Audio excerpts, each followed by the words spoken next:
tone, there's some real money in the room. Real tune, no money in the room, man. And I'm gonna just go ahead and break the bad news since nobody else wants to say it. Unfortunately, Hoover Gumby crashed out and has been arrested. He now sits in the county jail.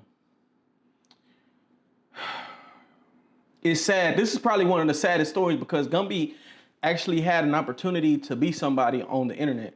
Not for a negative purpose, but for a good purpose. And everybody's always asking, why was I pushing him so hard?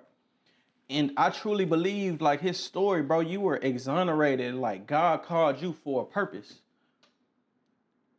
He has a purpose for you. You can do something. Your case alone is big enough to free a lot of black men who are in jail and they're innocent, like Gumby was. But unfortunately, before he can blow up, before he can be a figure, a lot of negative things happened, and ultimately he goes to jail. Now, I'm not gonna count Gumby out, and I'm also gonna say that Gumby's innocent until proven guilty, but I have to go over the charges. And the charges are not looking good. The charges are not looking good. So before we go into the charges, let's just talk about some of the things that led up to this situation. So everything's all good in Houston. Like, Gumby has a community out here. He's getting supported. He's getting loved on. And then he goes to Cali. Now, prior to him going to Cali, he was getting back and forth on the internet with the Hoovers from Fort Worth, right? He's going back and forth. They speaking their piece. He's speaking his piece. Talk about the solution. He hung up. Oh, shit. Hoover. Oh, shit. Fort Worth. You niggas out of here. Hooverland, y'all. On Hoover, come to LA, you market. What's that? Dan, you, Fort Worth, all you on Hoover Street. I said that for Kunta. Bring your ass to LA. I'ma show you who I am. Gang. And then there's other members in Cali now coming out to support the homies in Fort Worth. Man, and this straight to you, Gumby. Check this out, man. You not a spokesman for 5 dudes, man. You know what I'm saying? We gonna just nip that in the... Now, Gumby has his position. He leaves. He goes to No Jumper. He gets to No Jumper. Adam 22, Whack 100, they run, they play. The prison call happens. Who I been Harbison? Come on, you know who you been Harbison, bro. Undercover agent. The undercover agent nigga. You know who I'm talking about? Okay, so I'm saying, so real shit that just dropped, bro. what happened? 60 seconds remaining. What little shit that just dropped, bro? Still been fucking with me, bro. Who be fucking with who? What do you listen, bro?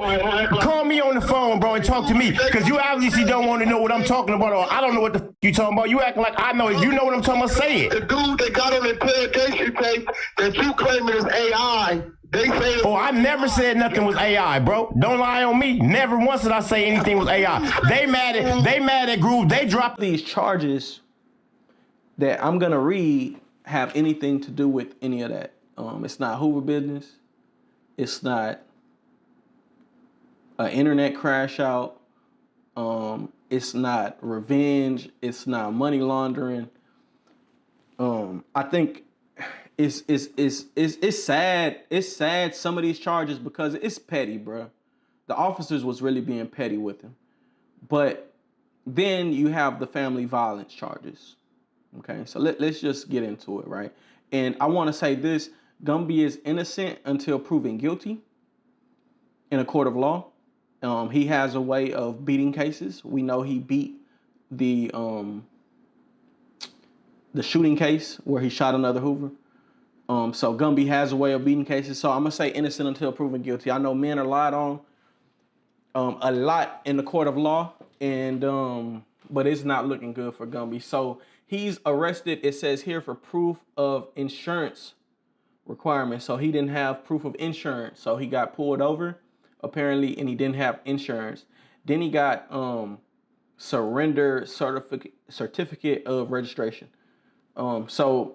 Basically, he was in a car that was unregistered and didn't have insurance. Okay. Next, he has battery, domestic violence on a pregnant victim. He has 3 counts of this. So he has 3 counts of battery, domestic violence on a pregnant victim, which he's awaiting return hearing for. He has $0 bond on these 3 charges. And it says that he'll see the judge February 2nd, 2026. So he's going to be in jail for a little minute. Okay. Now he has a $75,000 bond, which I think if he pays this $75,000 bond, he'll end up being granted a bond for the previous charges. So the $75,000 bond was the aggravated stalking, constituting domestic violence. Okay. So again, that's aggravated stalking constituting domestic violence, which it seems to be the most recent charge. So let me just get into this aggravated stalking constituting domestic violence. Now, I'm going to just go ahead and tell my testimony. I got a domestic violence charge before. Okay? I got a domestic violence charge before. I beat it. I took it to trial. I went to trial. And I beat the case. Those cases are serious. That's probably the most serious situation that I've ever been in my adult life. So essentially, after you're arrested for domestic violence, it's like you're guilty until proven innocent. Meaning that the first thing they do is they implement a restraining order on you from the state. So they give a state-sanctioned restraining order, right? In my case, I get locked up. I go to jail, I get booked. I'm in there for like a day. I post bond, I get out. Upon getting out, they say the state puts the restraining order on you. So after the restraining order was placed on me, now I can't get to my apartment. So now you're barred from wherever your living quarters were. It doesn't matter if it's in your name, the person's name that they said you allegedly violated. That don't matter. You can't go there because that's where that person says they live. Even if they were visiting, whatever the situation was, it doesn't matter. Your word does not matter till after this case. So they're going to propose a temporary restraining order on you. Apparently, Gumby got caught violating that restraining order. So Gumby was already out on bail for the domestic violence with his baby mom. Okay? And the stalking came apart with him violating the restraining order, right? So him being in any presence. I can tell you personally, Gumby has been around his baby mom, like in a way to where it was good. You know what I'm saying? Like he's over there for his kids. He's not just over there just to be over there. He's not over there stalking. He's not doing that. But in the eyes of the law, it does not matter. And so to my brothers out there dealing with a domestic violence situation, stay away from that woman.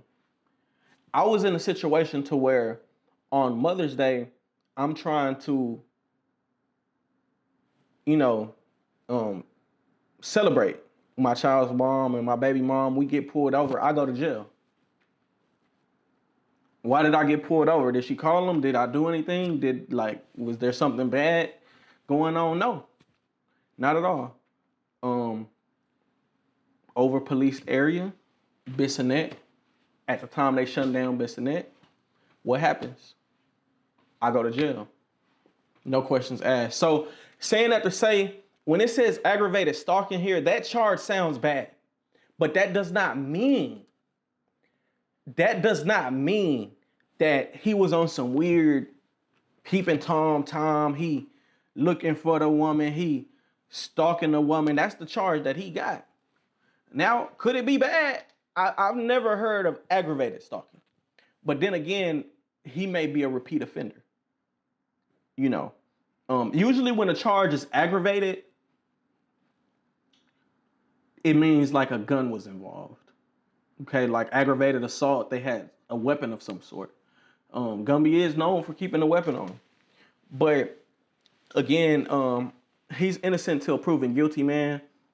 Free Gumbino, man. I'm hoping the best for you, and I'm hoping when he gets out of jail that he realizes that he has an opportunity to change his family's life again. Using the internet. Using the internet, you got an opportunity at changing your family's life. I gave him the blueprint. I gave him the plan. You go to Cali and you fuck it up, bro. You fucking up the money.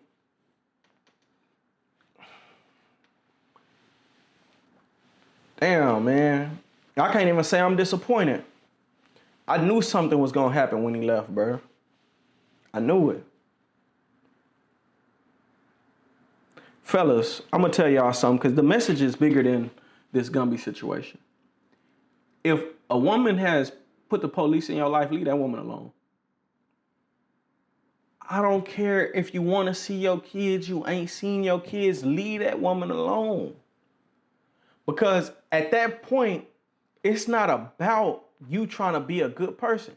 It's not about you trying to be there. At that point, it's about you ensuring that you are there, or at least that's how the judge is going to look at it. That's how the judge is going to look at it. The judge is going to look at it like, okay, you're violating the restraining order, meaning that you don't care about your kids, because if you cared about them, you wouldn't have violated that restraining order, which is essentially what Gumby did.